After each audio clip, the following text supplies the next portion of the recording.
बिस्मिल्लाहिर्रहमानिर्रहीम।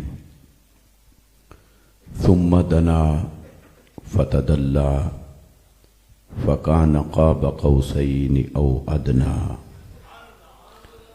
सदक़ल्लाहुल अज़ीम व सदक़ रसूलुहुन नबियुल करीम व नहनु अला ज़ालिका लमिनश शाहिदीन वश्शाकिरीन वल्हम्दुलिल्लाहि रब्बिल आलमीन।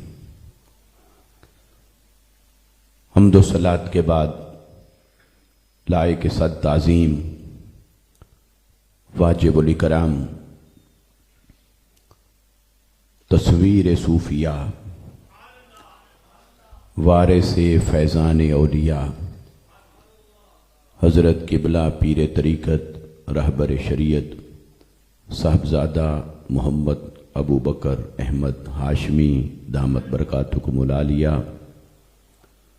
मुअज़्ज़ज़ व मोहतशम दीगर सादात गरामी कद्र मशाइख़ उज़्ज़ाम उलमाए ज़ीवकार साहिबान निस्बत हाज़रीन व सामीन, अल्लाह और उसके हबीब सल्लल्लाहु अलैहि वसल्लम का फ़ज़ल व करम है जिसके सदक़े से हम सब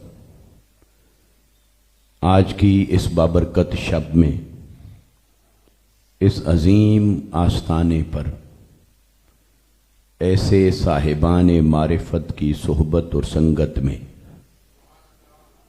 उस हस्ती के जिक्र में बैठे हैं जिनका जिक्र खुद खुदा करता है। यकीनन मेरे लिए भी उसी तरह सआदत की बात है जैसे आप इसे सआदत समझते हुए इस मजलिस में शरीक हैं। मैं साहबजादा साहब का दिल से शुक्रगुजार हूँ कि उन्होंने मुझे इस बाबरकत फैज़ की महफिल से अपने हिस्से का जो शर्फ है उसे पाने के लिए ये सआदत बख्शी। अल्लाह तबारक व तआला इनकी इस शफ़क़त को मेरे लिए दुनिया और आखिरत में अपनी रज़ा का ज़रिया फरमाए। मौका की मुनासिबत से चंद कलिमात अर्ज़ करता हूँ। उम्मीद है आप पूरी तवज्जो के साथ समाअत फरमाएंगे। मुझे हुक्म हुआ है कि मैं मेराज के इस वाक़या को मोजज़ात के तनाजुर में आपकी खिदमत में पेश करूं। लफ्ज़ मुअजिज़ा, मुअजिज़ातुन या मुअजिज़ कहते हैं जो इंसान की अक्ल को आजिज़ कर दे। इंसान अक्ल से किसी बात को समझने की कोशिश करे, अक्ल के घोड़े दौड़ाए और अक्ल थक हार के जिसके सामने बेबस हो जाए उसे मोजज़ा कहते हैं। तो जब मोजज़ा की तारीफ ये है कि जिसे समझने से इंसान की अक्ल आजिज आ जाए, तो पता चला कि फिर उसे अक्ल से समझा नहीं जा सकता है, उसे फकत सरे तस्लीम खम करते हुए दिल से माना जा सकता है। इसलिए मोजज़ात की शान ये है कि मोजज़ात को समझा नहीं जा सकता, मोजज़ात को फकत माना जाता है। और कोई इसे मानता कब है? जब उसकी अक्ल नबुव्वत की दहलीज पर सरनगू हो जाती है। यही फर्क हमें हजरत सिद्दीक़ अकबर रज़ियल्लाहु ताला अन्हु की जात ने सिखाया, सालारे नक्शबंद ने सिखाया हमें ये रास्ता, जो रास्ता इश्क का है, जो रास्ता तस्लीम और रजा का है, जो रास्ता ईमान और हिदायत का है, कि अगर अक्ल तुम्हारे सामने सवाल बनकर खड़ी हो जाए कि कैसे हो सकता है पल भर में कोई मक्का से फलस्तीन जाए, वहां से 7 आसमानों का सफर करे, सिदरतुल मुंतहा पे जाए, रब ताला की निशानियों को देखे, जन्नत और दोज़ख का मुशाहदा फरमाए, फिर पल भर में वापस पलटे, तो जिस पानी से वुजू फरमाया हो वो पानी मुबारक भी अभी रवां दवा हो, वो बिस्तर मुबारक जिसे छोड़ के गए वो भी अभी गर्म हो, और वो कुंडी भी हिल रही हो। ये कैसे हो सकता है? जब अक्ल सवाल बन के खड़ी हो जाए तो उसका जवाब इसके सिवा कुछ नहीं है कि उसे इश्क की जुबान में वो जवाब दिया जाए जो जवाब हजरत सिद्दीक़ अकबर ने दिया था। और वो जवाब क्या था कि ए अबू जहल, ये बात बताओ किसने कही? उसने कहा ये बात तुम्हारे नबी हजरत मोहम्मद मुस्तफा ने कही। तो आपने फरमाया कि तुमने तो कहा था कि अगर कोई ये कहे तो मैं कहता हूं, कोई ये कहे तो बात मानने वाली नहीं, लेकिन मुस्तफा को हम कोई नहीं समझते। कोई कहे तो नहीं मानी जाएगी, लेकिन मुस्तफा ने कहा तो ये हक है, हक है, हक है, क्योंकि मुस्तफा के कहने पर हमने रब को माना है। तो जब उन्हीं के कहने पर रब को माना तो उनके कहने पर ये क्यों ना माने कि इस महबूब ने रब से मुलाकात की है? तो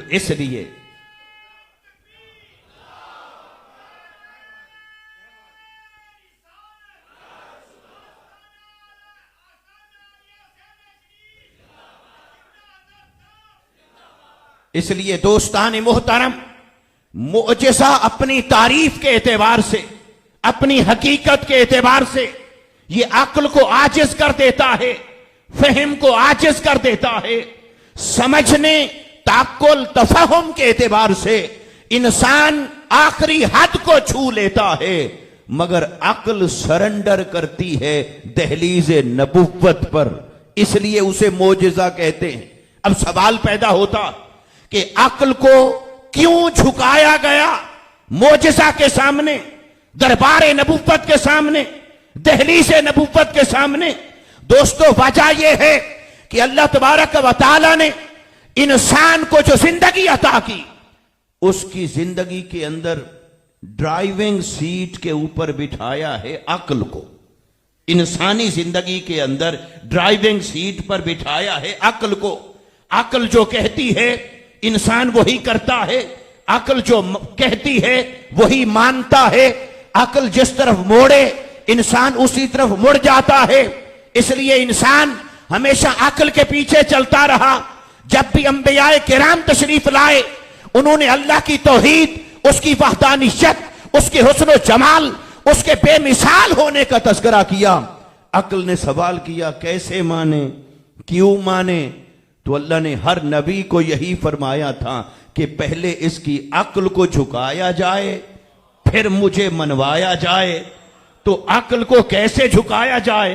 तो अक्ल को कोई ऐसा करिश्मा दिखाया जाए, अक्ल को कुछ ऐसा काम करके दिखाया जाए कि अक्ल झुके, क्योंकि इंसान ये चल रहा है अक्ल के पीछे। तो जब तक अक्ल को लगाम न डाली जाए तब तक ये नबी की गुलामी का पटा कैसे गले में डालेगा? तो अक्ल को दहलीज नबूवत पर झुकाने के लिए अल्लाह ने हर नबी को मोजज़ात अता फरमाए, और मोजज़ा के सामने अक्ल सरेंडर करती है। तो जब अक्ल सरेंडर करती है तो फिर वहीं से ईमान की इब्तिदा होती है, ईमान वहीं से शुरू होता है। अब आइए, अल्लाह तबारक व तआला ने अंबियाए किराम को मोजज़ात अता फरमाए, हर नबी के मोजज़ात, हर नबी को अल्लाह ने करिश्मात अता फरमाए, मोजज़ात अता फरमाए। तो मोजज़ा की हकीकत यह है कि अक्ल आजिज़ आ जाए, और कहां मोजज़ात अंबिया और कहां मोजज़ात मुस्तफा, सैयदुल अंबिया, इमामुल अंबिया, आपके मोजज़ात और आपके मोजज़ात जो बेशुमार बेहिसाब हैं, उनमें से फिर आका अलैहिस्सलाम का जो सबसे बड़ा मोजज़ा है, वो मोजज़ा ना सूरज को पलटाना है, ना चांद को दो टुकड़े करना है, ना दरख्तों को कलमा पढ़ाना है, ना पत्थरों से बुलवाना है। मेरे आका का सबसे बड़ा मौजज़ा ये है कि आप फलक की हुदूद से निकले और खालिक के हुस्न का जलवा देखा है। सबसे बड़ा मौजज़ा मुस्तफा का मौजज़ा मेराज। तो मौजज़ा से लेकर मौजज़ात मुस्तफा तक आइए, फिर मौजज़ात मुस्तफा से लेकर मौजज़ाए मेराज तक जाइए। तो फिर जब मौजज़ा के सामने अक्ल हैरान खड़ी है तो मौजज़ाए मेराज मुस्तफा को कैसे अक्ल पा सकती है। अब यहां एक और थोड़ा सा एंगल है, बात को थोड़ा सा समझने के लिए उस तरफ जाना पड़ेगा। ये थोड़ी साइंटिफिक और लॉजिकल बात है। अल्लाह ने जब भी किसी को मौजज़ात अता फरमाए, अंबियाए किराम को, उन मौजज़ात का ताल्लुक उनके दौर के साथ क्या था, उनके हालात के साथ, माहौल के साथ। चूंकि मौजज़े ने अक्ल को गुलाम बनाना था नबी का, तो अक्ल का उस दौर का जो नाज था, उस नाज को तोड़ा है मौजज़े ने, उस नाज को झुकाया है मौजज़े ने। मिसाल के तौर पर हजरत ईसा अलैहिस्सलाम, आपको अल्लाह ने क्या मौजज़ा अता फरमाया? यदे बैज़ा, दस्ते मुबारक बगल में छुपाते, वहां से निकालते, वो नूर की तरह चमकने लग जाता। जिस कोढ़ी के मर्ज को फेर देते शिफायाब हो जाता। बड़े से बड़ा पुराना मर्ज होता, उसे शिफायाब कर देते। कभी आपने गौर किया कि ईसा अलैहिस्सलाम को यह मौजज़ात क्यों अता हुए कि मादरजात अंधे को आप बीना कर दें और कोढ़ी के मर्ज को शिफायाब कर दें, हत्ता के मुर्दे को जिंदा कर दें? वजह यह है कि उनके दौर के अंदर अक्ल को नाज था तिब पर। उनके दौर का नुक्ता कमाल था तिब। तो तिब के ऊपर इंसान को इतना महारत हासिल हो गई थी कि वो बड़ी बड़ी बीमारियों का इलाज कर लेता था। जो भी बीमारियां थीं उनका इलाज कर लेता था। अमराज की शिफायाबी के लिए उसके पास बड़े बड़े नुस्खे थे। तो इंसान को नाज था उस दौर के इंसान को, या यूं कहिए उस दौर की अक्ल को नाज था इस बात पर कि जैसा भी मर्ज हो मैं उसे शिफायाब करने की ताकत और सलाहियत रखती हूं। अल्लाह ने फरमाया, अच्छा तेरे गुरूर को तेरे ही मैदान में लाकर तोड़ूंगा और इसे अपने नबी की दहलीज पर झुकाऊंगा। तो हुआ क्या कि अल्लाह ताला ने हजरत ईसा अलैहिस्सलाम को वो मौजज़ात अता फरमाए जो उनके एतबार से हर एक को झुका दे। तो क्या दिखाया? फरमाया, देखो ये बड़ी बात है कि बीमार को कोई नुस्खा खिलाकर शिफायाब कर लिया जाए, या उससे बड़ी बात यह है ना कोई दवाई खिलाई जाए, ना कोई नुस्खा आजमाया जाए, ना पिलाया जाए, ना खिलाया जाए, सिर्फ निगाहे करम की जाए और दस्ते मुबारक फेर दिया जाए। तो ना हफ्ता, ना महीना, ना 6 महीने, ना कोई कोर्स, बस के उसी लम्हे वो मरीज शिफायाब हो जाए, मर्ज जाता रहे, सेहतयाबी हो जाए। अल्लाह ने उस दौर के अक्ल की नाज को तोड़ा और अपने नबी की नबूवत और मौजज़े के सामने झुका दिया। और फिर इससे बड़ी बात यह दिखाई ईसा अलैहिस्सलाम की जिंदगी में कि एक है मरीज को जिंदा कर लेना, देखो ये बड़ी बात है, या मुर्दे को मरीज को सेहतयाब कर लेना बड़ी बात है, या कोई किसी मर्ज में मर जाए मुर्दे को जिंदा कर लेना बड़ी बात है। तो इंसान का कमाल तो इस बात के अंदर छुपा हुआ था कि मरीज को शिफायाब कर लिया जाता है। तो अल्लाह ने ईसा अलैहिस्सलाम की जिंदगी में दिखाया कि तुम तो बीमार को शिफायाब करते हो, मेरे ईसा का कमाल यह है कि बीमार मर जाए ये दस्ते मुबारक फेर कर मुर्दे को जिंदा कर देते हैं। ये था क्लाइमेक्स ईसा अलैहिस्सलाम के मौजज़े की सूरत में। तो उनके मौजज़े का ताल्लुक उनके दौर के हालात और वाकयात के साथ। इसी तरह हजरत मूसा अलैहिस्सलाम को मौजज़ा अता फरमाया, असाए मुबारक, असाए कलीमी, वो जो अता फरमाया क्या हुआ? फिरौन का दरबार है, उसने जादूगर बुला रखे हैं। उस दौर के अंदर जादू का फन अपने नुक्ताए कमाल पर था। वो जैसे चाहते करिश्मे दिखाते।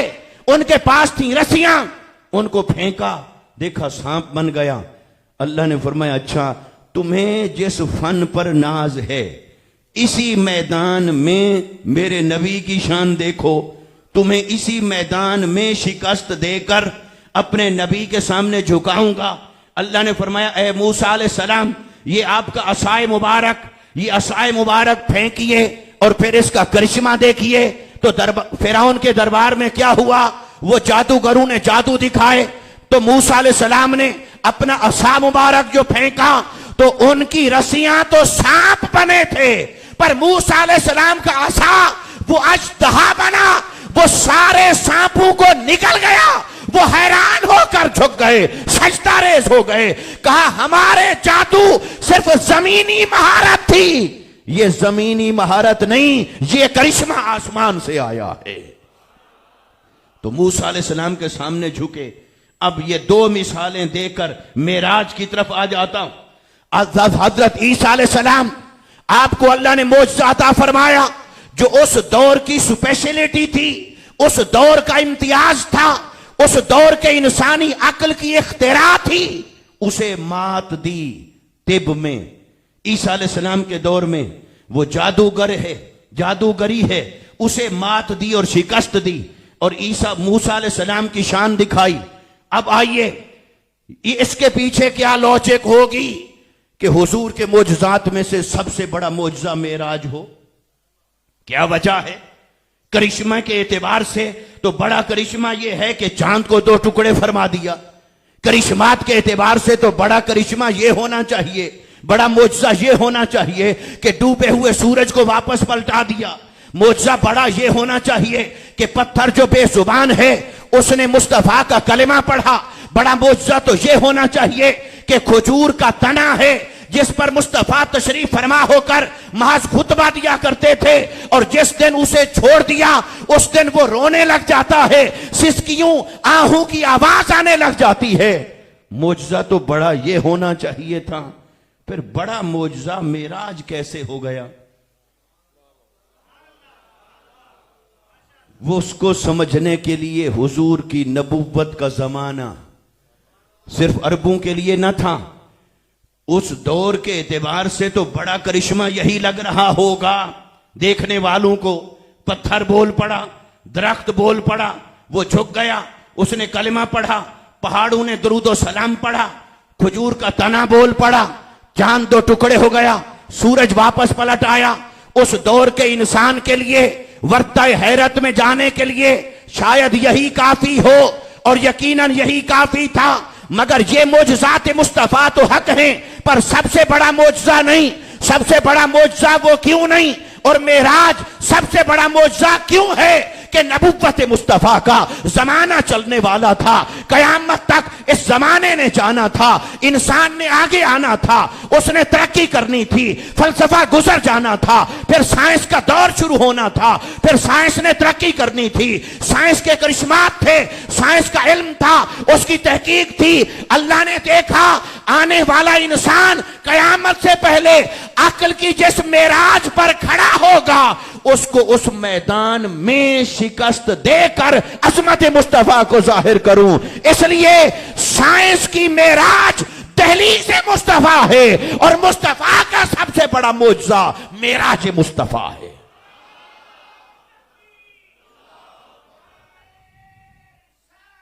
और ये कैसे हो गया?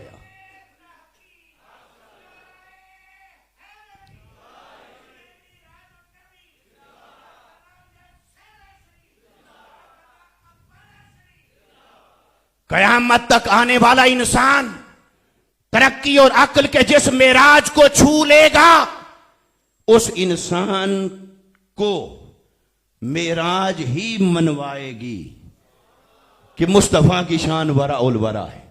कैसे मेराज शरीफ मनवाएगी? अब इसके चंद चीजें आपके सामने रखता हूं।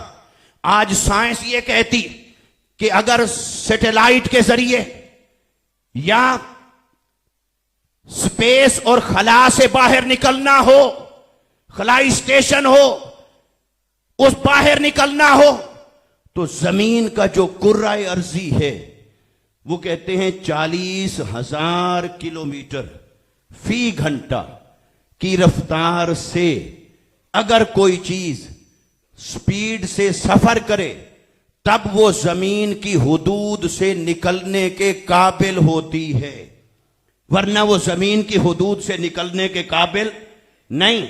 जमीन की जो कशिश है वो उसे खींच लेगी। जो नजरिया है इजाफियत का, जो थ्योरी है रिलेटिविटी की, वो स्पेस और टाइम का नजरिया, वो जमीन के बारे में ये इंकशाफ करता है कि कोई शय अगर 40,000 किलोमीटर फी घंटा की रफ्तार से ज्यादा सफर करे, ज्यादा रफ्तार से सफर करे, तब वो जमीन के कुर्रे अर्जी से बाहर निकलने की ताकत रखती है, वरना वो नहीं निकल सकती। ये साइंस ने एक्सप्लोर किया, साइंस ने इन्वेस्टिगेट किया, ये साइंस की रिसर्च है, ये उसका तजर्बा है, ये उसका क्लाइमेक्स है, उसका करक्स है उसकी रिसर्च का। अब ये बात साइंस इस नतीजे पर पहुंची आज 1400 साल बाद, और अल्लाह ने फरमाया आओ मेरे हबीब के मोजज़े को देखो, मोजज़ाए मेराज को देखो। और मोजज़ाए मेराज क्या हुआ? मेरे मुस्तफा मक्का से चले फलस्तीन पहुंचे, फिर फलस्तीन से आगे जब आसमानों का सफर शुरू हुआ तो मुस्तफा कुर्राए अर्जी की हदों से बाहर निकले तो साइंस खड़ी थी। साइंस ने कहा नहीं निकल सकते जब तक 40,000 किलोमीटर फी घंटा की रफ्तार ना हो। अल्लाह ने फरमाया अच्छा तेरे मुताबिक वो कौन सी शय है जिसकी अब तक रफ्तार सबसे ज्यादा हो?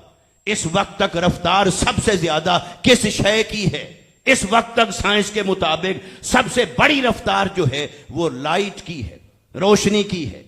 रोशनी और बिजली की लाइट, ये जो लाइट है इसकी रफ्तार है सबसे ज्यादा, और वो कितना है? वो है 1,86,000 मील फी घंटा, जो कि कमोबेश 300 किलोमीटर, 3 लाख किलोमीटर फी घंटा बनती है। ये है रोशनी की स्पीड। तो 40,000 किलोमीटर,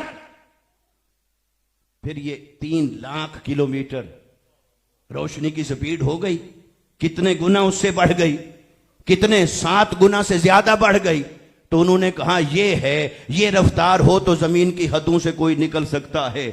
तो अल्लाह ने फरमाया अच्छा तुम इस लाइट को क्या कहते हो? इंसान बोला बर्क।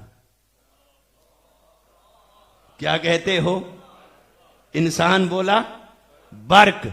अल्लाह ने फरमाया अच्छा ये तुम्हारा बर्क, तुम्हारी बर्क जितनी रफ्तार रखती है, अब इस बर्क को ले आओ बुराक के सामने खड़ा करो। इस बर्क को बुराक के सामने खड़ा करो। तुम्हारी बर्क ये है कि 1,86,000 मील या 3 लाख किलोमीटर फी घंटा, इस रफ्तार से तुम्हारी रोशनी या बिजली इसकी रफ्तार है। आओ मैंने जो सवारी मुस्तफा के लिए भेजी वो 1,86,000 मील नहीं, वो 3 लाख किलोमीटर नहीं, ये बर्क है, वो बुराक है। और बुराक की शान ये थी कि जहां पहला कदम पड़ता था, जहां पहली निगाह पड़ती थी, वहां पहला कदम पड़ता था। अरे बर्क नीचे रह गई, मुस्तफा बुराक पर सवार हुए। इसलिए इंसान की अक्ल बुराक के सामने सरनगू हो गई, सरनगू हो गई। क्योंकि इस दौर के इंसान को झुकाना था मुस्तफा के मोजज़े के सामने। तो इस दौर के इंसान को जिस पर नाज है वो साइंस है। तो साइंस के हकायक को जब आप मेराज मुस्तफा के सामने रख कर देखेंगे तो पता चलेगा कि मेराज मुस्तफा की शान क्या है। फिर इसी तरह से आगे चलें। फिर ये साइंस कहती है आज इसने कम्युनिकेशन को इतना फास्ट बना दिया है कि पूरी दुनिया को इसने ऐसे टिप्स के ऊपर आपके सामने रख दिया। आप अभी काल मिलाएं, यूरोप, अमेरिका, एशिया, जापान, मशरिक से मगरिब तक, तस्वीर भी देखें, आवाज भी सुने, नक्शा भी देखें, जो आप देखना चाहें वो आपकी एक्सेस में कर दिया। इसलिए इस दौर के इंसान को नाज है। क्या नाज है? कि मैंने दुनिया को, पूरी जमीन को मैंने ग्लोबल विलेज बना दिया, मैंने गांव की तरह बना दिया, इसको समेट दिया। इसे कहते हैं तय मकानी। मैंने सारी जमीन को समेटकर एक गांव के दर्जे पर बना दिया, ये तय मकानी है। आज इंसान इस पर नाज करता है, कितने हजारों किलोमीटर का सफर वो पल भर में करता है। उसने कम्युनिकेशन को आसान कर दिया, एक्सेस को आसान कर दिया, जराए अबलाग को आसान कर दिया, फासले मिटा दिए। वो नाज कर रहा है, मैं ग्लोबलाइज हो गया, मैंने दुनिया को ग्लोबल विलेज बना दिया। अल्लाह ने फरमाया अच्छा ये है तेरा आज का नाज, अगला नाज क्या है वो बता। तो आज साइंस कह रही है मेरा अगला हदफ ये है कि मैं ग्लोबलाइज हो गई हूं, अब मैं यूनिवर्सलाइज होने की कोशिश में हूं। ग्लोबलाइज से यूनिवर्सलाइज होना मतलब कि अब वो जमीन की हदों से निकलकर दूसरे सियारे सितारे उनको एक्सप्लोर कर रही है साइंस, उनको उनकी तहकीक हो रही है। चांद तक पहुंच गए, मरीख तक पहुंच गए, स्पेस में कब्जे जमा लिए, दूसरे सियारे दूसरे सितारे, फिर निजाम शमसी के अंदर जितने सियारे हैं, फिर इनके बाद जो दूसरी कहकशाएं हैं, अब इंसान उसकी कोशिश में लगा है, उसकी दरियाफ्त में लगा है। तो एक वक्त आएगा, ऐन मुमकिन है जैसे आज आप और मैं कराची से लाहौर का सफर करते हैं जहाज के जरिए, या यूरोप का सफर करते हैं जहाज के जरिए, अमेरिका जापान आ रहे हैं जा रहे हैं। ऐन मुमकिन है आज के बाद, कुछ सालों के बाद, कुछ सदियों के बाद इंसान की ये ट्रैवलिंग, उसकी कम्युनिकेशन, उसका इबलाग, उसकी एक्सेस ऐसे हो जाए सारी कायनात तक कि वो कभी मरीख पे जा रहा है, कभी चांद पे जा रहा है, कभी सियारे पे, कभी सितारे पे, कभी किसी पे एक हफ्ते का ट्रिप है, कभी वहां होटल बना के आबाद है, कभी कुछ दिनों के लिए जा रहा है, शायद कुछ इंसानों को वहां ले जाकर आबाद करे। तो वो जो उस दौर का इंसान होगा, अब ग्लोबलाइज होने से जो यूनिवर्सलाइज होने का सफर है वो पहुंचेगा उस आखिरी नुक्ते पर। क्या होगा? कुरान पुकार उठा, वसख्खर लकुम मा फिस समावाते व मा फिल अर्दे। ऐ इंसान, जो कुछ जमीन में है ये तेरी रसाई में, जो कुछ आसमानों में है ये तेरी रसाई में। मगर ऐ इंसान सोच ले, तेरी रसाई आसमानों के नीचे नीचे रहेगी, ऊपर नहीं, आसमान तक भी नहीं, आसमानों से ऊपर भी नहीं। तो अब इंसान तरक्की करते हुए जिस आखिरी मंजिल तक पहुंचेगा, उसकी अक्ल, उसकी साइंस जिस आखिरी मंजिल तक पहुंचेगी, वो मंजिल होगी इंसान नारा लगाएगा कि मैं यूनिवर्सलाइज हो गया, मैंने पूरी यूनिवर्स को फतह कर लिया, मुसख्खर कर लिया। और उस दौर का इंसान आज सुबह गया चांद पे, अगली शाम गया मरीख पे, वहां से उसने ट्रिप लगाया दूसरे सियारे सितारों पर घूम फिर के, मुमकिन है एक दिन में वापस आ जाए, मुमकिन है एक दिन में वापस आ जाए। तो उस दौर का इंसान जब अपने अक्ल की तरक्की पर यहां इस मंजिल पर पहुंच के खड़ा होगा, और उस दौर के इंसान के लिए शायद यह कमाल की बात ना हो कि पत्थर बोल रहा है, उसने लोहे को बुलवा के दिखाया कि नहीं? मोबाइल बोलता है कि नहीं?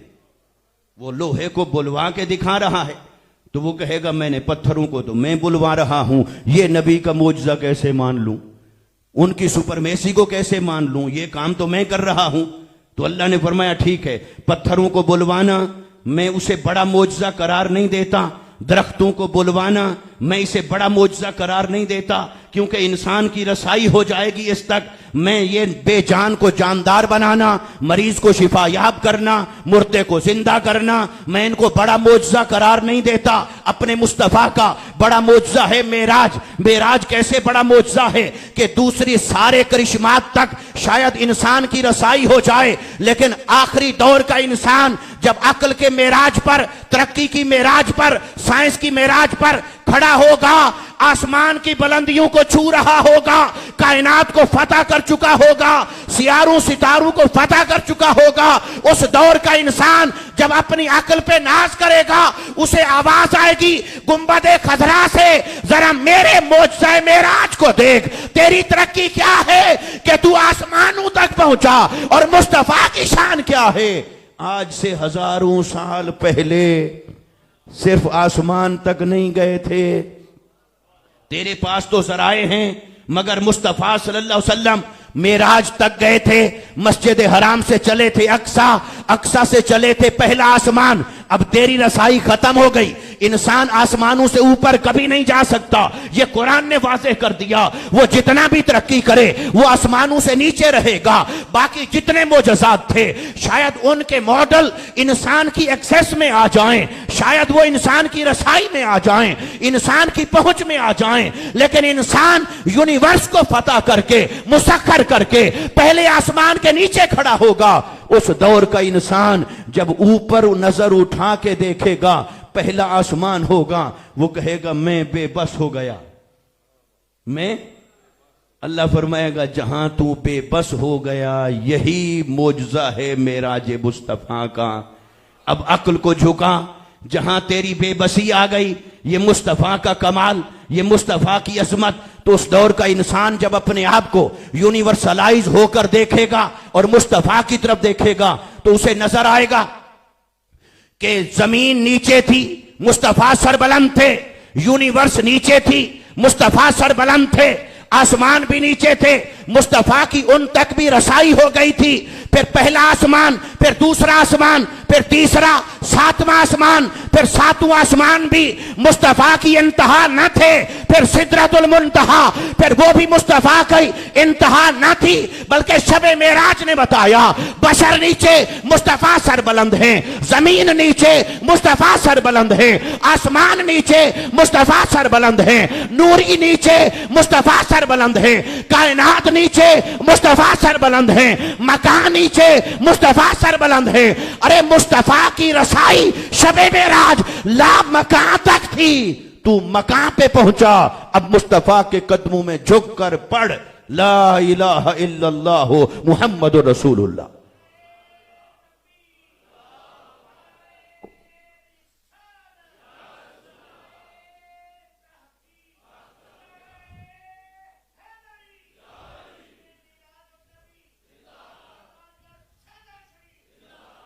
इसलिए दोस्तान मुहतरम, आका अलैहिस्सलातु वस्सलाम के मोजज़ात में से सबसे बड़ा मोजज़ा है मेराज। क्योंकि मेराज को हुजूर की उम्मत के तनाजुर में रख कर देखें और परखें तब समझ आती है, सिवाय इसके शायद इंसान किसी मोजज़े के सामने सर न झुकाए। क्योंकि अल्लाह ने बाकी हर मैदान में उसे तरक्की देनी है। वो पत्थरों को भी बुलवा लेगा, वो दरख्तों से भी आवाजें निकलवा लेगा, वो शायद चांद सितारे सियारे हर एक तक पहुंच जाए, मगर जो उसके बस में नहीं होगा वो यही कि पहले आसमान के नीचे है, ऊपर नहीं जा सकता, और ऊपर नहीं जा सकेगा और अपनी तरक्की के सामने खड़ा होकर जब अजमत मुस्तफा का एतराफ करेगा, अक्ल झुकेगी, सरेंडर करेगी। तो जब सरेंडर करेगी तो अल्लाह फरमाएगा अब बताओ तुमने अक्ल के घोड़े दौड़ा लिए, अक्ल के घोड़े दौड़ा लिए, इल्म के घोड़े दौड़ा लिए, जहां तुम्हारी रसाई नहीं वहां रसाई मुस्तफा की है, जहां तुम्हारी पहुंच नहीं वहां पहुंच मुस्तफा की है, जो तुम्हारे बस में नहीं वो मुस्तफा के इख्तियार में है। अब आओ, ये है सबसे बड़ा मोजज़ा जिसके सामने इंसान की आखिरी अक्ल भी आजिज खड़ी है, और मुस्तफा का मोजज़ा मेराज सबसे बुलंद खड़ा। इसलिए दोस्तान मोहतरम, मोजज़ा की बुनियादी तारीफ यह है जिसके सामने इंसान की अक्ल आजिज आ जाए, अक्ल उसके सामने झुक जाए। तो हर दौर में अंबियाए किराम तशरीफ लाए, उनके दौर के इंसान ने तरक्की करके जहां तक पहुंचना था उनके मोजज़ात की रेंज भी उनके मुताबिक अल्लाह ने रखी, और हुजूर की उम्मत के इंसान ने तरक्की करके जिस जगह तक पहुंचना है मुस्तफा के मोजज़ा की रेंज भी रब ने उसके एतबार से रखी है, और इसको कभी कोई इंसान इसको पहुंच नहीं सकता। इसको क्रॉस करना तो दूर की बात है, उस तक उसकी रसाई नहीं। अब मुस्तफा की रसाई शबे मेराज कहां तक हुई, अब उसकी तरफ आ जाए। तेरी मेराज के तू लौहो कलम तक पहुंचा, मेरी मेराज के मैं तेरे कदम तक पहुंचा। और ये अल्लामा इकबाल रहमतुल्लाह ताला अलैह ने भी जरूरत शेरी के पेशे नजर, या यूं कहिए कि उन मराहिल मेराज का जिक्र फरमाया जो लोहो कलम तक थे, अगली बात नहीं की, वहां तक उन्होंने यह जिक्र फरमाया। वरना तो शान मेराज मुस्तफा क्या है कि तेरी मेराज कि तू जाने कहां तक पहुंचा, मेरी मेराज कि मैं तेरे कदम तक पहुंचा। अब कहां तक पहुंचे, मैं इसके साथ अब जोड़ लें जो मैंने गुज़िश्ता साल चंद कलेमात अर्ज किए थे हुजूर के सफर मेराज के बारे में, उसी के साथ इसको जोड़ता हूं, क्योंकि वो हम सुम्मा दना फतदल्ला पे पहुंचे थे और फिर वहीं तक बात को रोका था। तो इसलिए मैंने चाहा कि इसको मोजज़ात के तनाजुर में जोड़कर अगली बात वहां से शुरू की जाए। अब आका अलैहिस्सलातु वस्सलाम का सफर मेराज क्या था? मैंने अर्ज किया कि आका अलैहिस्सलातु वस्सलाम का मेराज एक है हुजूर का मेराज और एक है मुस्तफा का सफर मेराज, दो अलग अलग चीजें हैं। हम हुजूर के सफर मेराज को मेराज समझ रहे होते हैं। सफर मेराज कुछ और है, मेराज मुस्तफा कुछ और है। मेरे आका मक्का से चले, ये सफर है कि मेराज? ये सफर मेराज है। फिर फलस्तीन पहुंचे, ये सफर मेराज। फिर पहले आसमान पे पहुंचे, ये सफर मेराज। फिर दूसरे आसमान तक रसाई, ये सफर मेराज। फिर सातवां आसमान तक पहुंचे, ये सफर मेराज। फिर आसमानों से ऊपर सिदरतुल मुंतहा पर पहुंचे, ये भी सफर मेराज। फिर सुम्मा तना, ये भी सफर का बयान। फतदल्ला, ये भी सफर का बयान। फकाना काबा कौसैन, ये भी सफर का बयान। औ अदना, ये भी सफर का बयान। अरे कुरान पढ़ो या हदीस पढ़ो, सफर मेराज का जिक्र तो मिलेगा, मेराज का नहीं। क्यों? इसलिए कि इंसान तो सफर को समझने के काबिल नहीं, मेराज उसे कैसे बताया जाए मुस्तफा का। अल्लाह ने फरमाया तू तो सफर को समझ ले, यही बड़ी बात है। सफर को समझ ले, कैसे हुआ, कैसे हुआ सफर मुस्तफा का। तो मेराज मुस्तफा क्या है? तो हुजूर का जो सफर मेराज है वो हुजूर का मेराज न था। मेराज तो तब हुआ जब सफर अपने इख्तिताम को पहुंचा, सफर तकमील को पहुंचा, सफर मुकम्मल हुआ, तब हुआ मेराज। और कैसे हुआ मेराज? अल्लाह ने दरवाजा बंद करके कहा फअौहा इला अब्दिही मा औहा, जाओ तुम्हें जो बताना था बता दिया। अब हो मेरे हुजूर का मेराज शुरू हो रहा है। वो मेराज क्या है? इन्नहु हुवस समीउल बसीर, वो मैं देखूंगा ये दिखेंगे, मैं बोलूंगा ये सुनेंगे, ये बोलेंगे मैं सुनूंगा, और ये देखेंगे मैं दिखूंगा।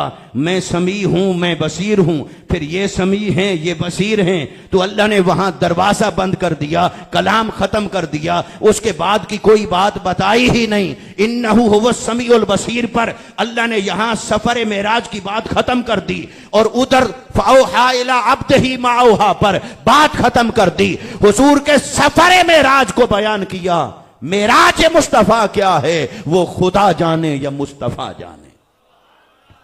और ये जो हुजूर का था सफर मेराज, हुजूर का तो सफर मेराज था, पर ये भी किसी न किसी का मेराज था। सफर था उनका, मेराज था किसी का। सफर था मुस्तफा का, मेराज था कायनात का। पहला मेराज तो हुआ जिब्राइल को, जिसको काफूरी लबों के साथ मुस्तफा के कदमों को चूमने की मेराज नसीब हुई। अल्लाह ने फरमाया जिब्राइल, मुस्तफा की मेराज तो मैं जानूं, पर तेरी मेराज ये है कि मुस्तफा के कदमों को चूम ले। तो गोया के मेराज का सफर कहां से शुरू हुआ?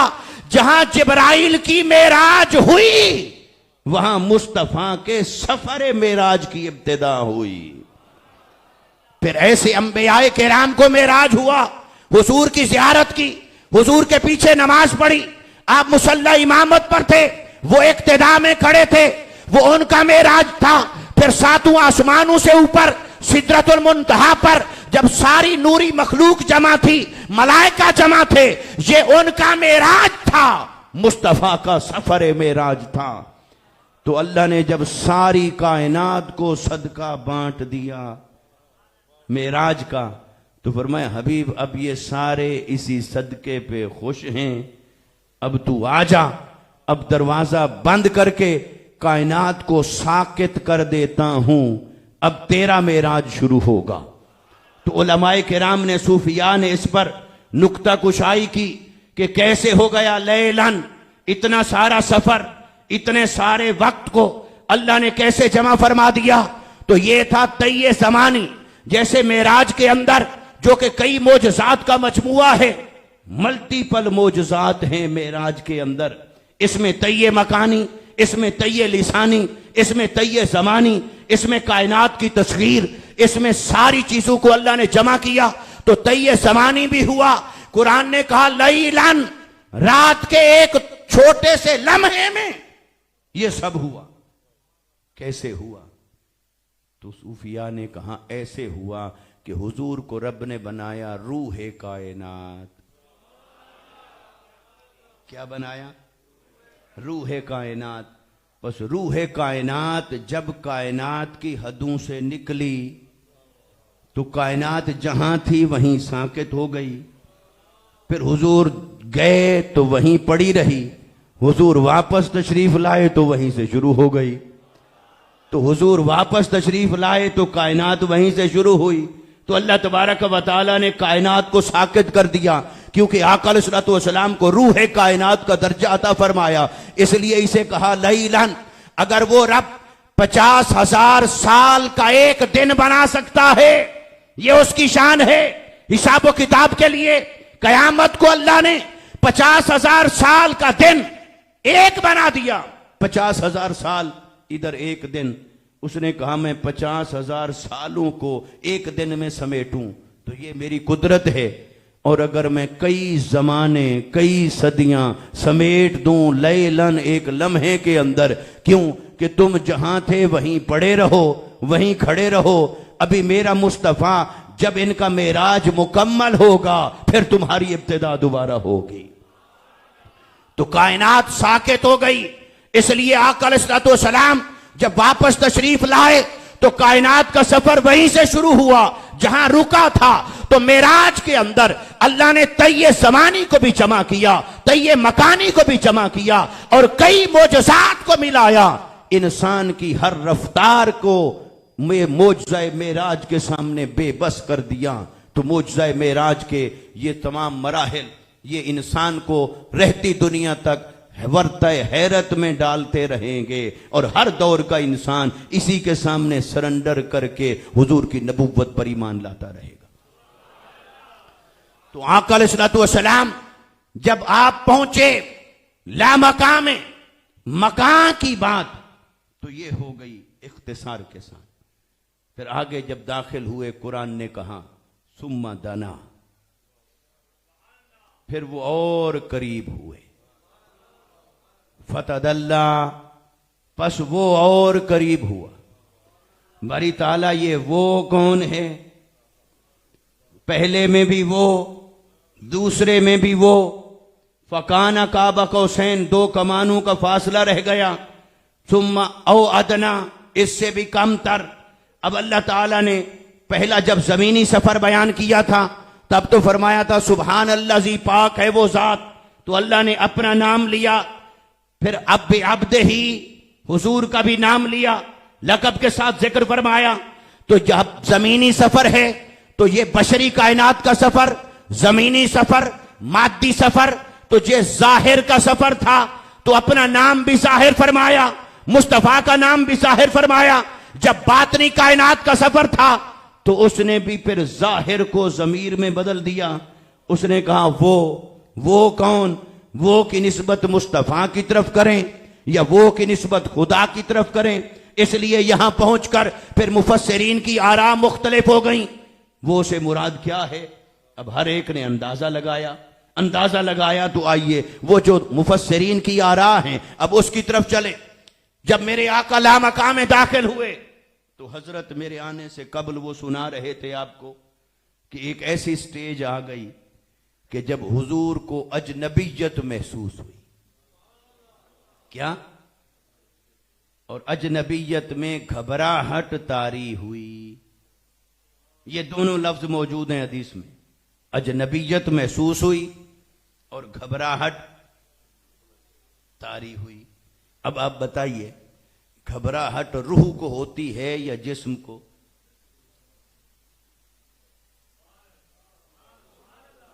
और अजनबियत किसको महसूस हुई? महसूसात रूह की सिफत में से है या जिस्म की सिफत में से है?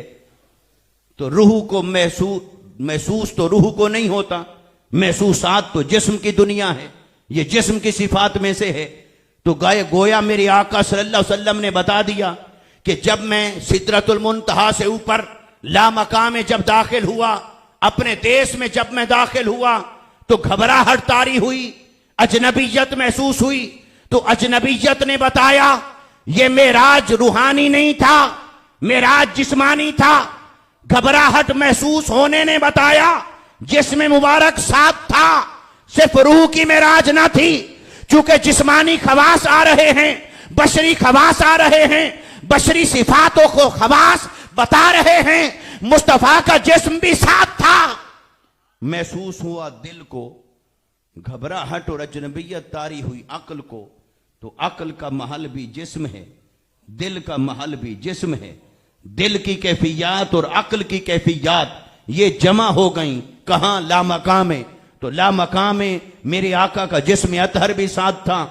और जहां जिस्म को अजनबियत महसूस हुई, रब को मालूम था मुस्तफा की तन्हाई और अजनबियत को दूर करना है तो सिवाय सिद्दीक के कोई चारा नहीं, सिवाय सिद्दीक के। क्योंकि हुजूर के जिस्मानी जो महसूसात हैं उनकी अटैचमेंट है सिद्दीक अकबर के साथ, सिद्दीक अकबर के साथ अटैचमेंट है। और अटैचमेंट थी तो जब मुश्किल तरीन सफर था हिजरत का, मुस्तफा ने साथ लिया अबू बकर सिद्दीक को, गार के 3 दिन साथ रहे अबू बकर। तो पता चला जब भी मुस्तफा किसी मुश्किल सफर पे जाते तो अबू बकर को साथ लेते। जिनको मेरे आका ने अपने बिस्तर पे सुलाया उस मौलाए कायनात की असमत को भी सलाम, लेकिन अपनी तन्हाई में जिसे मुंह से जाना उस सिद्दीक की असमत को सलाम। तन्हाई के सफर में, अजनबियत के सफर में, तो मेरे आका ने क्या फरमाया? सिद्दीक की आवाज में जवाब आया। क्या आया? वो आवाज सिद्दीक की थी, सिद्दीक अकबर से मिलती जुलती थी, मानूसियत उसके साथ थी, उर्फियत उसके साथ थी। अल्लाह हर बात पर कादिर है। तो वो आवाज आई। क्या आवाज आई? किफ या मोहम्मद इन्ना रब्बका युसल्ली, ए मोहम्मद सल्लल्लाहु अलैहि वसल्लम ठहरिए, तेरा रब तुझ पर सलात भेजता है। ये कलेमात कहां आए? ये हैं लामकाम में। जब मादल्ला साहिबुकुम वमा गवा, जब वो भी नीचे गुजर गया, जब कायनात भी नीचे, मकाम भी नीचे, सिदरतुल मुंतहा भी नीचे, और लामकाम में दाखिल हुए मुस्तफा, तो कुरान ने कहा सुम्मा दना, फिर वो करीब हुए, फतदल्ला, फिर वो करीब हुआ। दना का फाइल है हुजूर की जात और फतदल्ला का फाइल है खुद खुदा की जात। क्योंकि सुम्मा दना में हुजूर करीब हुए, करीब होते जा रहे हैं, करीब होते जा रहे हैं, करीब होते जा रहे हैं।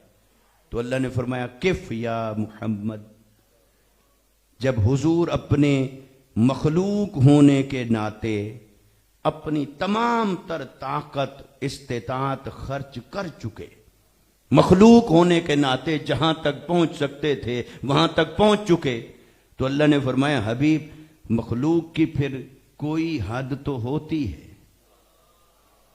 कोई हद तो, क्योंकि हद ना हो तो ये तो फकत खुदा की शान है। बेशक अब देखिए कहां से चले कहां पहुंचे, इंसान की हद कहां रुकी खड़ी है, अंबिया की हद कहां आ गई, मलाइका की हद कहां आ गई, और मुस्तफा कहां पहुंचे।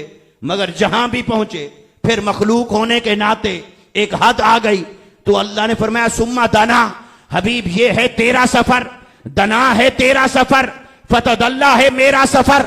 हुजूर दना की जब बुलंदियों पर पहुंचे, बशरियत के सफर की इंतहा को पहुंचे, मखलूक होने की इस्तिताअत के आखिरी नुक्ते कमाल को पहुंचे, तो रब ने फरमाया हबीब मखलूक होने के नाते जितना आप सफर कर सकते थे मेरे कुर्ब के लिए, मेरी मारिफत के लिए आपने कर लिया। अब आप यहीं ठहरिए, अब अगला सफर जो रह गया, अब तेरा रब नीचे उतर कर तेरे करीब होता है। और वो आवाज आई सिद्दीक़ अकबर की मानूसियत के साथ। क्यों? कि हुजूर की अजनबियत को जायल करना था, तो सिद्दीक की मानूसियत चाहिए थी। सिद्दीक की मानूसियत के लिए आवाज आई, कैफ या मोहम्मद इन्ना रब्बा का युसल्ली। यहां पर हमारे मुहद्दिसीन ने बड़े लतीफ निकात बयान किए। ये बात क्यों आई इन्ना रब्बा का युसल्ली, और इसमें यह आता है, ये हदीस में लफ्ज आते कि हुजूर को ताज्जुब हुआ, ये सुनकर हुजूर को, बोलिए क्या हुआ? ताज्जुब हुआ। किस बात पर? युसल्ली। हुजूर फरमाते हैं मुझे ताज्जुब हुआ कि अल्लाह तो नमाज नहीं पढ़ता, अल्लाह तो नमाज, युसल्ली का है, नमाज पढ़ने का माना भी है, दुरूद पढ़ने का माना भी है, तो यहां नमाज पढ़ने का जो माना है, तो हुजूर फरमाते हैं कि मुझे ताज्जुब हुआ कि अल्लाह तो नमाज नहीं पढ़ता। तो क्या हुजूर को दूसरा माना मालूम नहीं था? माने तो सारे हुजूर ने हमें बताए ना। हुजूर ने ही बताया कि सलात का माना नमाज भी है, सलात का माना दुरूद भी है, तो फिर हुजूर को ताज्जुब क्यों हुआ? ताज्जुब इसलिए हुआ कि ये ताज्जुब भी इंडिकेट करने के लिए था कि मुस्तफा का सफर बशरी और जिस्मानी है। क्योंकि ताज्जुब रूह को नहीं होता, ताज्जुब होना यह भी जिस्म की खासियत है। तो मेरे आका सल्लल्लाहु अलैहि वसल्लम ने खुद से इजहार फरमाया, मैंने जब सुना ए मोहम्मद सल्लल्लाहु अलैहि वसल्लम आप रुकिए, आपका रब आप पर सलात भेजता है, तो मुझे ताज्जुब हुआ कि वो तो नमाज पढ़ने से कासिर है। तो ये ताज्जुब का इजहार करके मुस्तफा ने बताया कि मेरे ऊपर जो कैफियत तारी हुई थी वो कैफियत मेरी रूह की नहीं, वो कैफियत मेरी बशरियत की है। तो समझ लेना मेरा मेराज रूहानी माज न था, ये मेराज जिस्मानी था। ताज्जुब बशरियत को हुई तो मेराज बशरियत के साथ था, जिस्मानी मेराज था, और वहां ताज्जुब हुआ। और एक ये माना है, तो फिर हुजूर कहते हैं फिर मुझे ख्याल आया, नहीं, इसका माना है मेरा रब मुझ पर दुरूद भेज रहा है, और दुरूद भेज रहा है के अंदर फिर क्या है?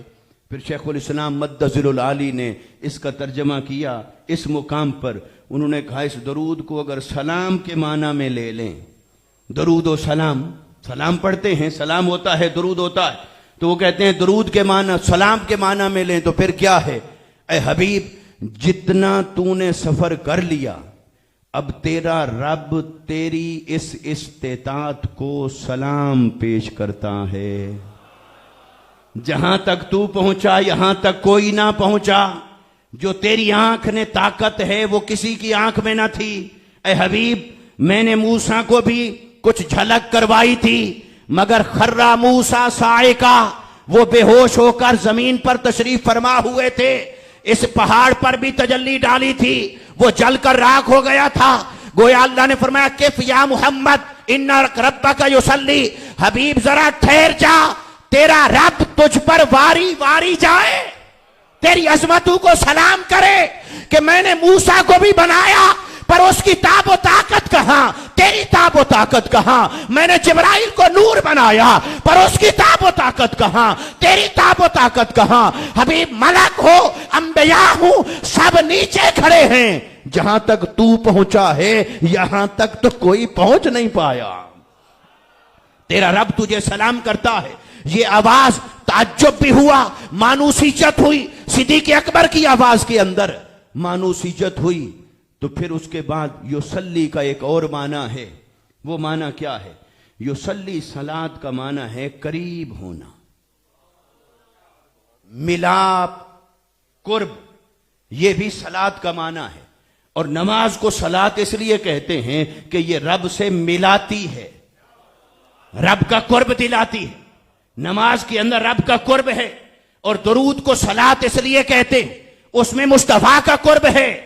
जिसे रब का मुशाहदा चाहिए वो सलात का सफर करे नमाज की सूरत में। जिसे मुस्तफा का कुर्ब चाहिए वो सलात का सफर करे दुरूद की सूरत में। जिसे मुशाहदा हक चाहिए वो सलात पढ़े सजदे की सूरत में। जिसे मुशाहदा मुस्तफा चाहिए वो सलात पढ़े दुरूद की सूरत में।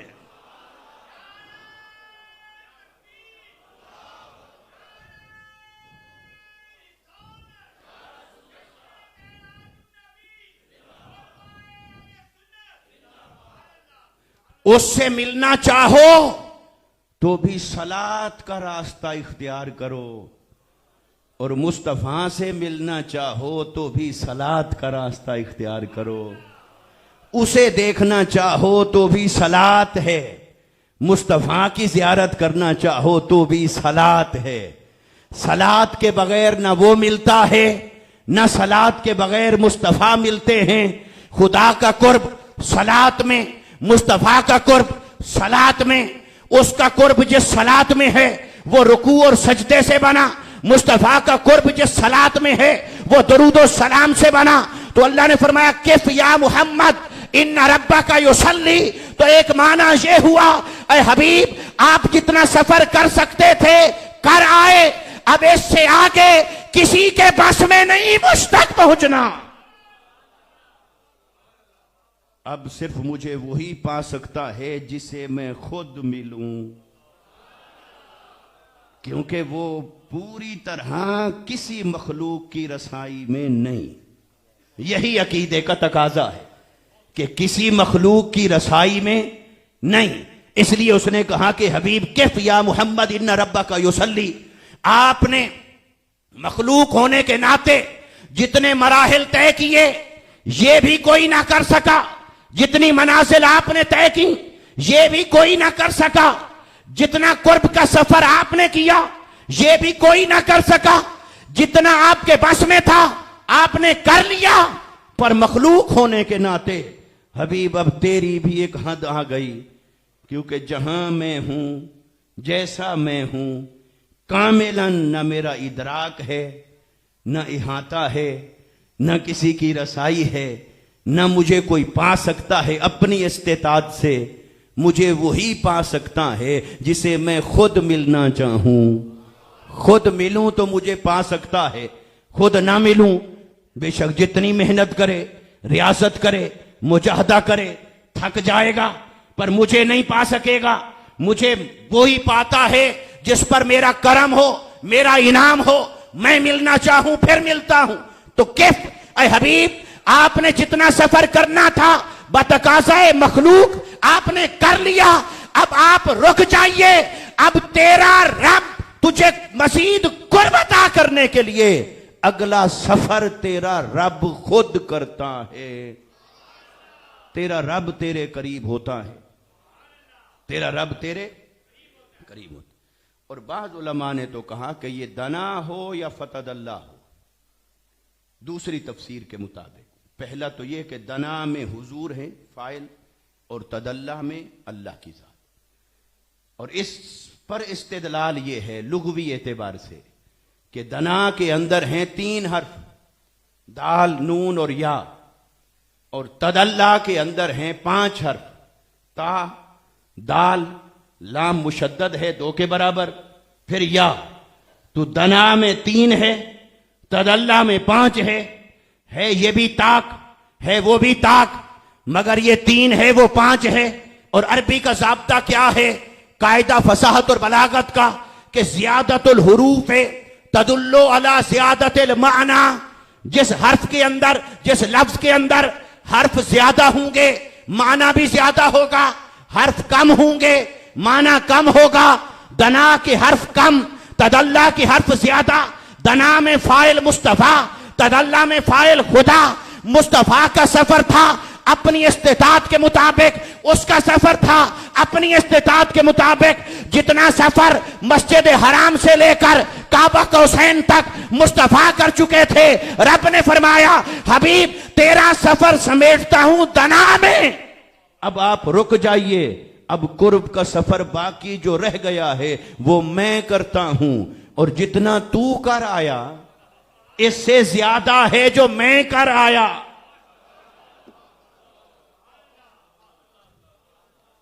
आजकल लोगों की तौहीद हो गई है बड़ी कमजोर।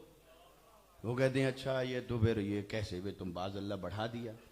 भाई उसकी शान पढ़िए तो सही, वो तो गुनाहगारों को कहता है तुम एक हाथ मेरी तरफ बढ़ो मैं 10 हाथ बढ़ के आऊंगा, तुम 1 गज बढ़ो मैं 10 गज। तो वो तो गुनाहगार को कह रहा है कि नहीं?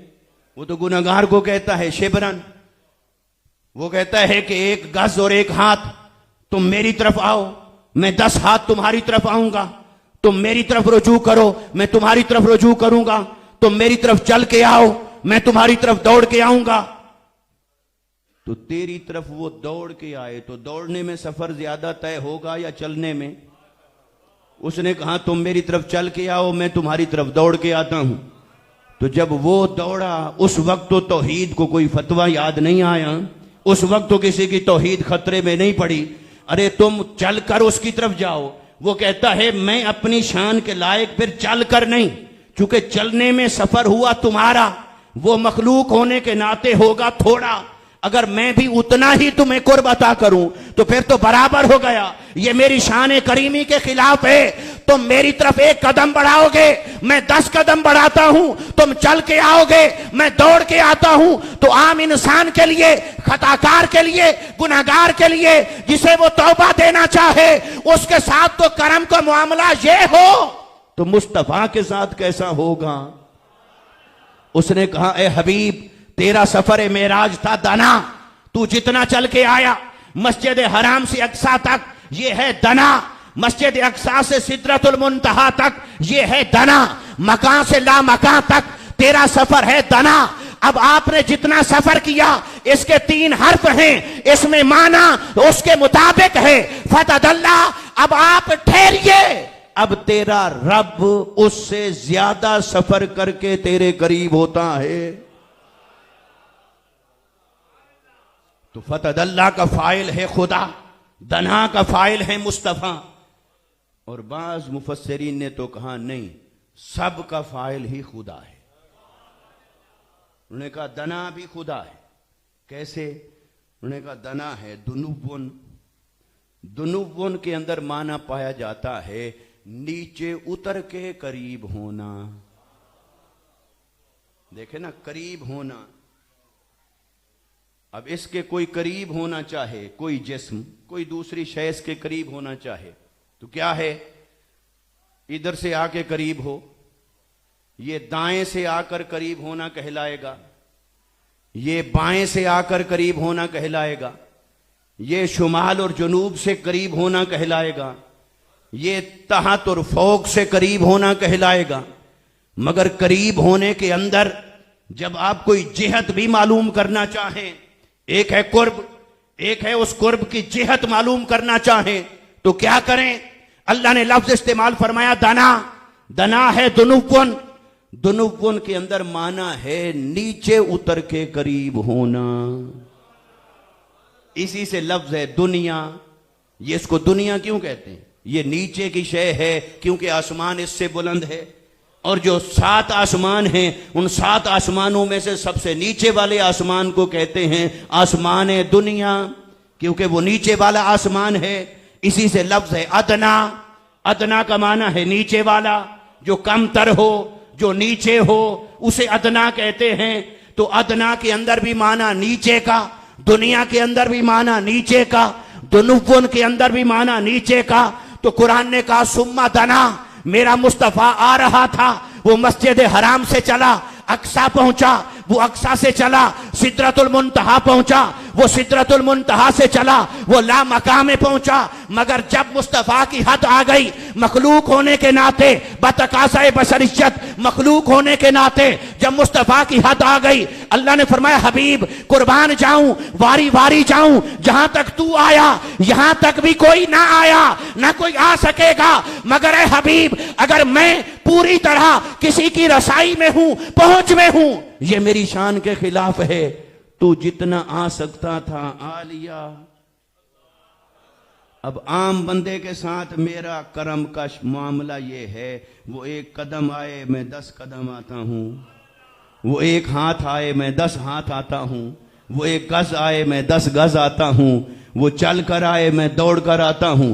तो आम गुनाहगार खताकार के साथ तो मैं इतना उसके फेल से बढ़कर उसको जजा दूं, इतना उसको सिला अता करूं। और आपका सफर माशल्लाह, आप तो इस्मत के पैकर, इस्मत के पैकर, फिर मेरे महबूब हैं, फिर आपका सफर, ये सफर किसी तौबा का नहीं, ये सफर मोहब्बत का था, ये सफर शौक का था, ये सफर इश्क का था, ये सफर मारिफत का था, ये सफर कुर्ब का था, जिसकी मंजिल उससे कहीं ज्यादा है।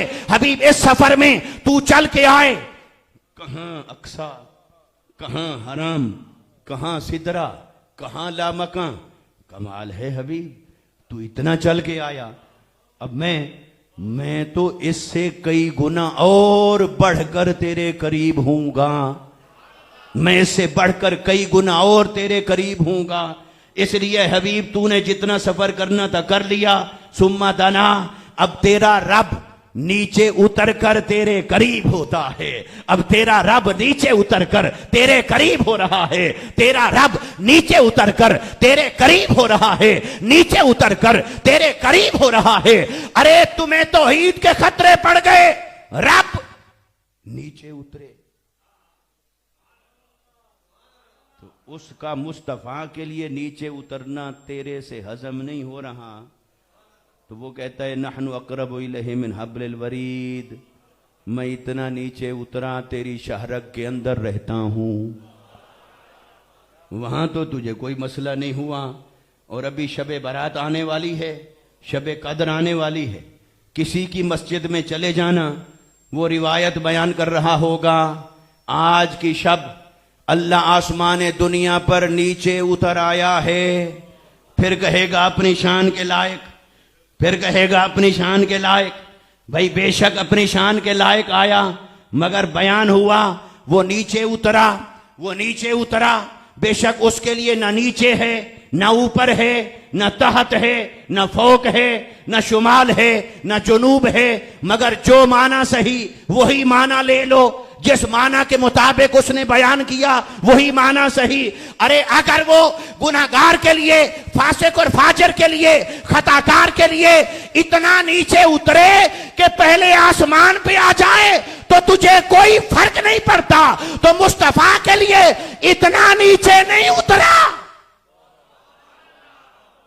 पहले आसमान तक नहीं आया, 7वें तक भी नहीं उतरा, सिदरा तक भी नहीं उतरा, ला मकाम में ही है। जितना भी नीचे उतरा ला मकाम में ही है, क्योंकि ये मकान से आगे के सफर की बात है, तो ला मकाम में ही है। जितना भी नीचे उतरा तो वहां हुजूर के लिए नीचे उतरे तो तेरे फतवे में इर्तियाश आ जाता है, जलजला आ जाता है, तौहीद डगमगाने लग जाती है। गुनाहगार के लिए नीचे उतरे चुप है, तेरे लिए नीचे उतरे चुप है, मुस्तफा के लिए नीचे उतरे ला हौल वला कुव्वत। फिर फतवा है दो रंगी छोड़ दे यक रंग हो जा, सरासर मोम या फिर संग हो जा। जो माना करना है हर जगह वही कर, ये नहीं कि अपनी पसंद का माना इधर, अपनी पसंद का माना उधर। पैमाना तो एक रखना पड़ेगा। तेरे और मेरे लिए, गुनाहगार के लिए नीचे उतरे तो शान के लायक बनता है, मुस्तफा के लिए नीचे उतरे तो फिर माजल्ला शान उलूहियत में तनकीस बन गई। कैसे बन गई? तो अल्लाह ने फरमाया सुम्मा तना, हबीब आपने जितना सफर करना था कर लिया, अब तेरा रब नीचे उतर कर तेरे करीब होता है। फतदल्ला, फिर एक बार करीब नहीं हुआ, उसने कहा अब जितना मैं पहले फेज में नीचे उतर कर तेरे करीब हुआ, फतदल्ला के 5 हुरूफ में बता दिया, हबीब दूसरे मरहले में उससे भी ज्यादा तेरे करीब हुआ और इतना तेरे करीब हो गया कि फकान काबा कौसैन, 2 कमानों का फासला रह गया, 2 कमानों का फासला रह गया। अब 2 कमानों का फासला क्यों बयान किया? इसमें इस्तियारा है, इसमें तमसील है, इसमें समझाया गया। कमाने, इन अबरों को भी कमान कहते हैं और कमान, तीर कमान, वो भी कमान होता है। अब इसकी तफसील में जाऊं फिर लंबी बात है, इसलिए समेटूंगा उसे इख्तिसार के साथ इशारा करते हुए। अल्लाह ने फरमाया मैं दना में हबीब तेरे करीब हुआ अपनी शान के लायक, फिर फतदल्ला में उससे और करीब हुआ अपनी शान के लायक, फकान काबा कौसैन, और इतना जब अपनी ताकत से तेरे करीब हुआ फिर कोई शय दरमियान में हायल नहीं हो सकती थी। फिर रह गया 2 कमानों का फासला, बस इतना बयान किया। ये जहां बाल नहीं उगते ये है काबा और ये है कौसैन, ये है कौसैन, और जो दरमियान में जगह है ये है काब। 2 कमानों के दरमियान का फासला। अल्लाह ने फरमाया फिर मैं जब अपनी ताकत से करीब हुआ तो हबीब फिर तो मैंने फासला रखा ही नहीं, फिर फासला रखा ही नहीं, फिर इतना करीब हुआ कि 2 कमानों का फासला रह गया। और फिर क्या इस पर अल्लाह ने बात खत्म कर दी? क्या इस पर पहुंचकर अल्लाह ने सफर मुकम्मल कर दिया? क्या इसके ऊपर बात अल्लाह ने पूरी कर दी? अगर यहीं तक बयान खत्म हो जाता, अगर चेसुम्मा तना में भी कुर्ब अपनी इंतहा को पहुंचा था, फतदल्ला में भी कुर्ब अपनी इंतहा को पहुंचा था, फकाना काबा कौसैन, ये फासला तो कुछ था ही नहीं। अगर इस पर बयान खत्म हो जाता तब भी मेराज हो चुका था, मगर अल्लाह ने यहां बात खत्म नहीं की। फरमाया ओ अदना, या इससे भी ज्यादा नीचे उतरकर करीब तर, अदना दुनुवन, नीचे उतरकर इससे भी करीब तर, ये इसमें तफजील का सीगा इस्तेमाल फरमाया। तो फिर सवाल पैदा होता है फासले को बयान क्यों किया? जब कहा इससे भी नजदीक तर तो उसकी लिमिट तो आई नहीं, लिमिट तो आई नहीं, तो जब आई नहीं तो काबा कौसैन क्यों कहा? उसकी एक मिसाल ये है कि इंसान की मजबूरी ये है कि वो फासला रहे तो समझ पाता है, ना रहे तो उसे समझ नहीं आती।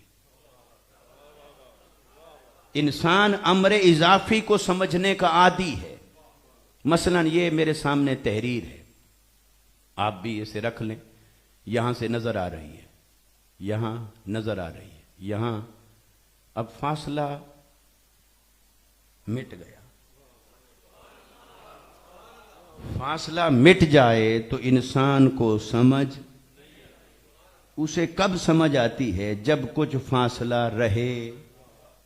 बस अल्लाह ने काबा इतना फासला रख कर समझा दिया कि मेरे और मुस्तफ़ा के दरमियान जो कुर्ब है, अपने पैमाने लाकर उस फासले को बयान न करते रहना।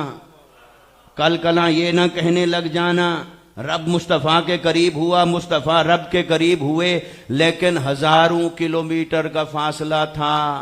रब ने फरमाया काबा से समझा रहा हूं, जो ताबीर करो काबा के मुताबिक करना, जो पैमाना बयान करो इसको मद्देनजर रखना। इतना फासला रह गया था, इससे ज्यादा के पैमाने न बनाना। अगर अल्लाह फरमाता कि थोड़ा फासला था, आज कोई उस थोड़े फासले की एक्सप्लेनेशन करता, उसकी ताबीर और तौज़ीह करता। कोई कहता जमीन और आसमान जितना फासला, कोई कहता हजारों किलोमीटर का फासला, कोई कहता इतना, कोई कहता इतना।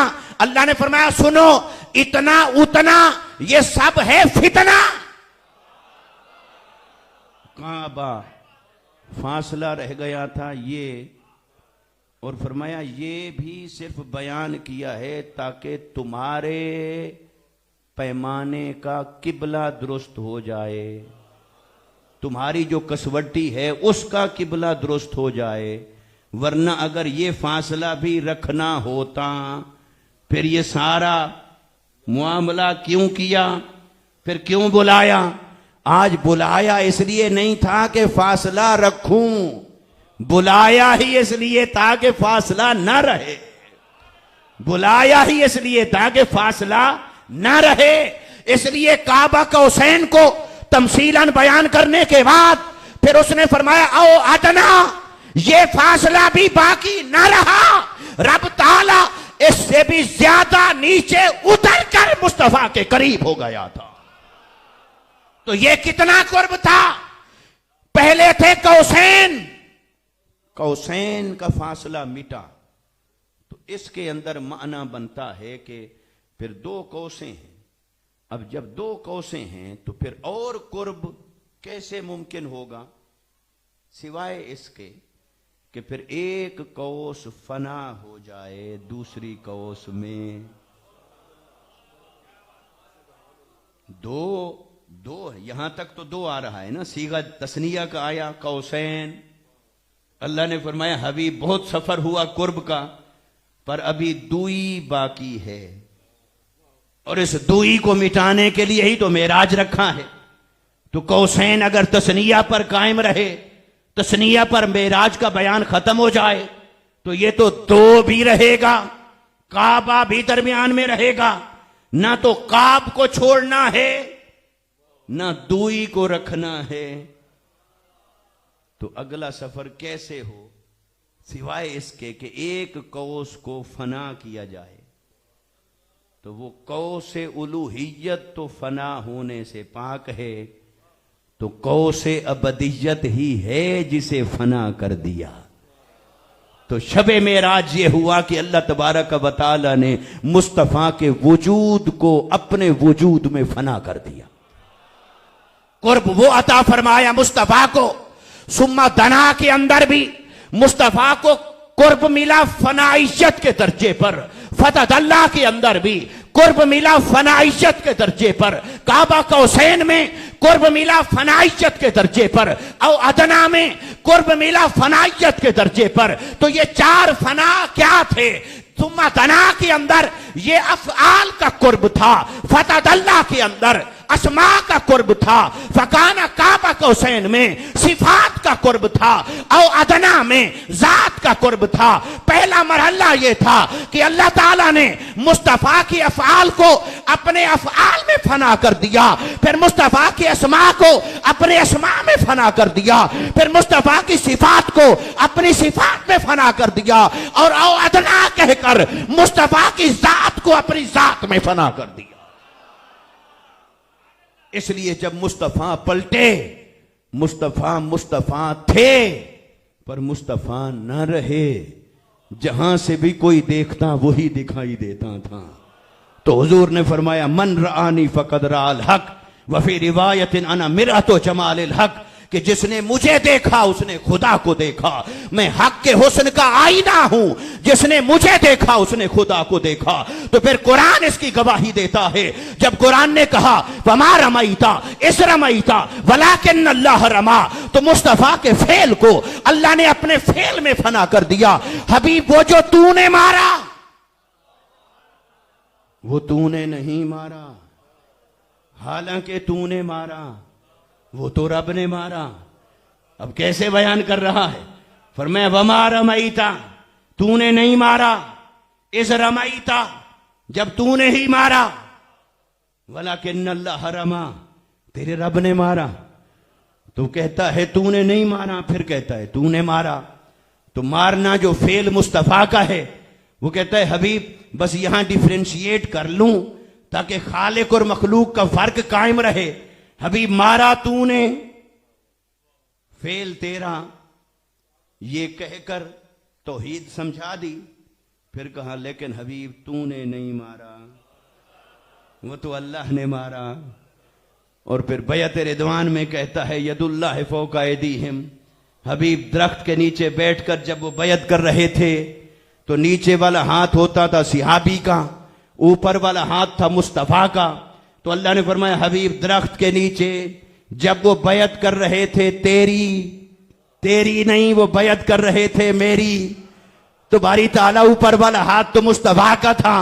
उसने कहा मुस्तफा का था, पर मुस्तफा का नहीं था, वो तो हाथ खुदा का था। बारी ताला तेरे हाथ कब से होना शुरू हो गए?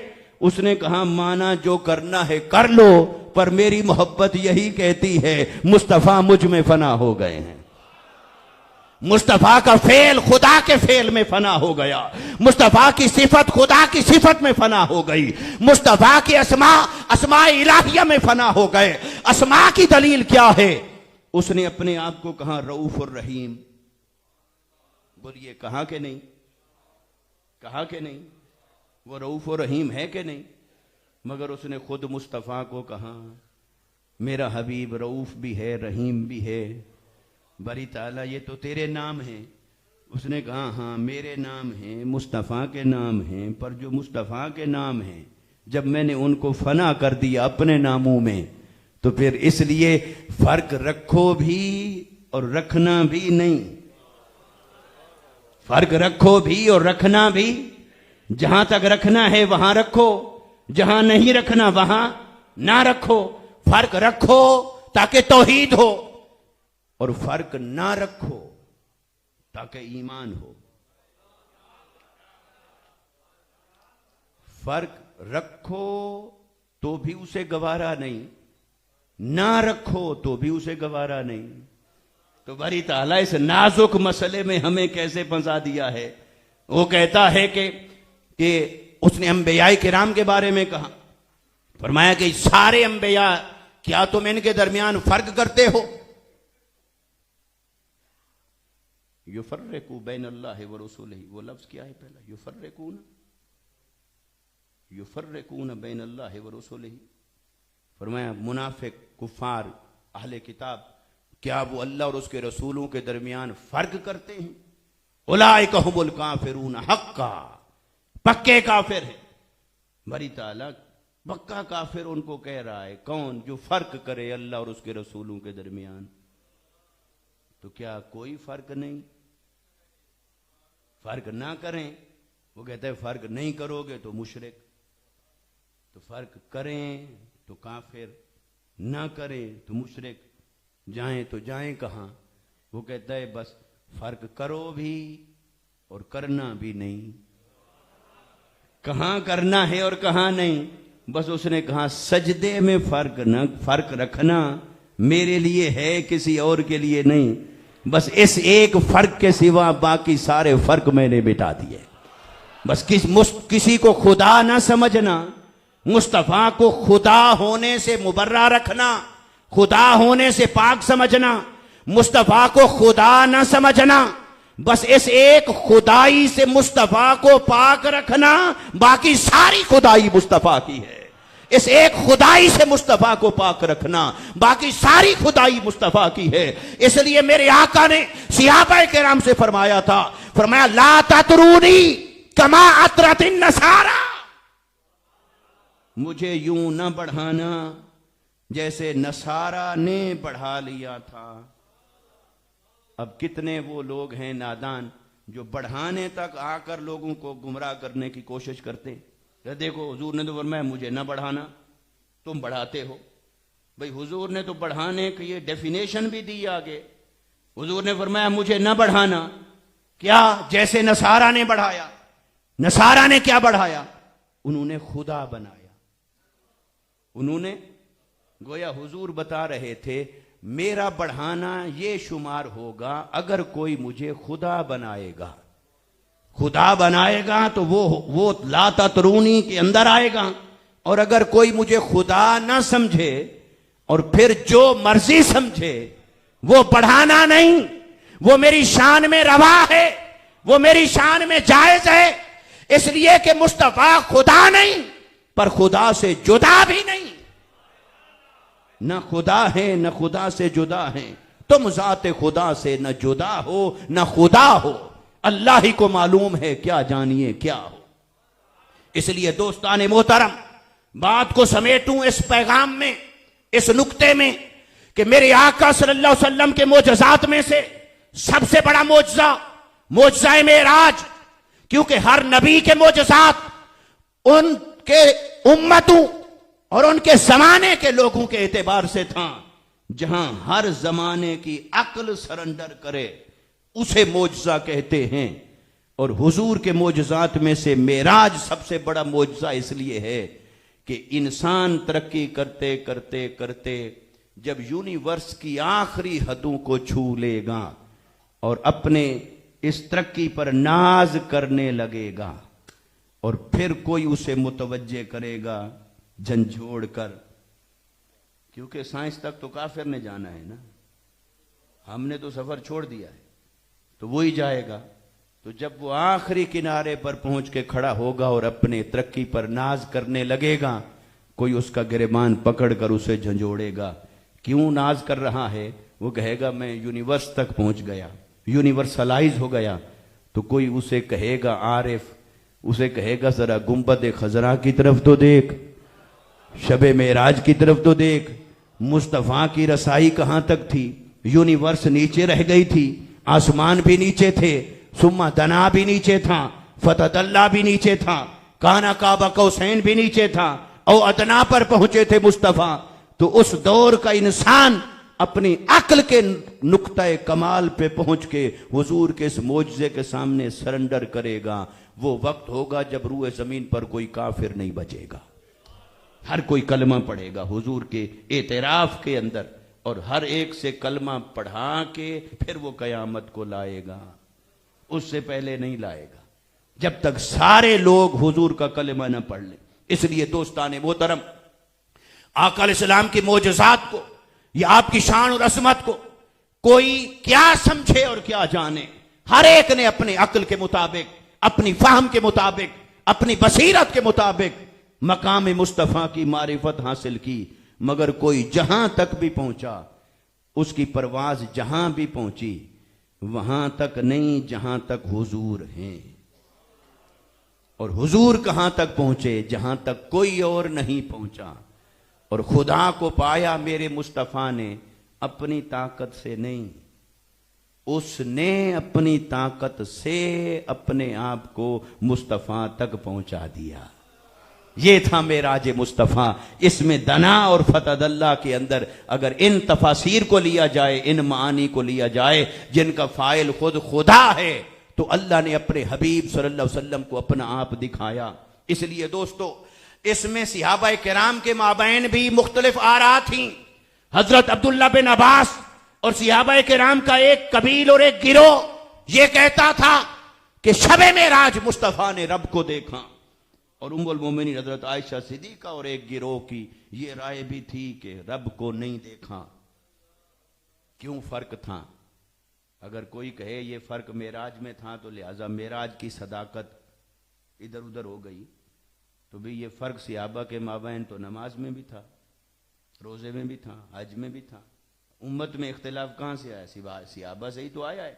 किसी ने उस सहाबी से रिवायत ली, किसी ने उससे, किसी ने उससे। तो सहाबा के माबैन जो आरा का इख्तिलाफ था वही आगे 4 फिकहों के अंदर मुंतज हुआ है, वही इख्तिलाफ आगे आया है। इसलिए ये इख्तिलाफ सहाबा में भी था। वजह क्या थी? वजह यह थी कि हुजूर ने कभी किसी को कुछ बताया, किसी को कुछ अगली बात बताई, किसी को कुछ और अगली बात बताई। बस जिसके नसीब में जितना था उसे उतना मेरे आका ने बताया। और उम्मुल मोमिनीन हजरत आयशा की बात को लेकर जो लोग बहाना बनाते हैं मेराज के बारे में, हजरत आयशा सिद्दीका को तो हुजूर का कुर्ब मिला मदीना में, और मेराज कहां हुआ? तो जिन दिनों मेराज हुआ उन दिनों ही हुजूर ने सारी तफसीलात बताई होंगी। बाद में रोज मेराज ही को तो लेकर नहीं बैठे होंगे मस्जिद नबी के अंदर। वो तो रोज की नई उतरने वाली वही थी, नए वाकयात थे, नए मनाजिर थे, नए तनाजुर थे। इसलिए जिस तक जो पहुंचा उनकी वही राय थी। इसलिए इस राय को यहीं रखिए। ये उम्मत में भी इख्तिलाफ है, मगर दोस्तों इल्म वाले एक तरफ खड़े हैं, मुशाहदा वाले एक तरफ खड़े हैं। इल्म वाले कहते हैं ये, और मुशाहदा वाले जिनके अपने पर्दे हट गए वो कहते हैं कोई पर्दा ना रहा। बस ये मुशाहदे की बात है। अल्लाह तबारक व तआला हमारे हाल पर लुत्फ़ करम फरमाए।